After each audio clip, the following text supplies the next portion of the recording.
तू आलीस. अगं माझं पिल्लू शाळेला गेला नाहीस? नाही, माझ्या पोटात दुखाले. आरू कुठं आहे? आरू शाळेला गेलाय, मामा घेऊन येणार आहे त्याला संध्याकाळी. हा. आई आत्ता आली का? अहो ताई एकटाच आला?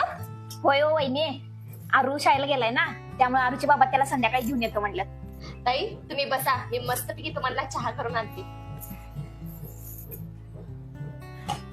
अहो वहिनी भांडी मांडालाय? होय हो.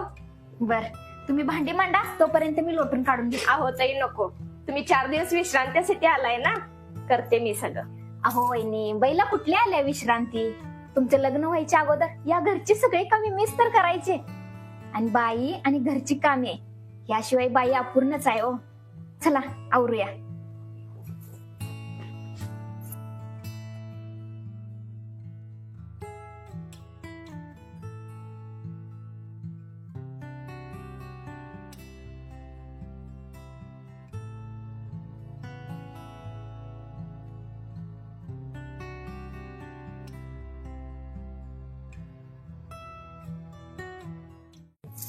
ताई रोजच्या पेक्षा आज माझी कामे लय लवकर आवरलीत. खरंच तुम्ही आला ना, मला खूप बरं वाटतं बघा.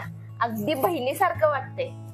अहो वहिनी, आज मी माझ्या माहेरात येऊन माझ्या भाऊजाला मदत केली, तर उद्या तुम्ही तुमच्या माहेरी जाऊन तुमच्या भाऊजाला मदत करणार. यातूनच तर नणंद भाऊजाचं नातं घट्ट होणार ना. आणि आपण दोघी जण मिळून कामं केली तर कामं पण पटापट आवडणार आणि आपल्या दोघींना पण विश्रांती मिळेल आणि मस्तपैकी आपण गप्पा मारत बसू. खरंच ताई, तुमच्यासारखी ननंद मिळाली ना, कुठल्याच घरामध्ये भांडण होणार नाही. आणि तुमच्यासारखी ननंद कव्वा एकदा माहेरात येते ते प्रत्येक भाऊजा वाट बघत बसते.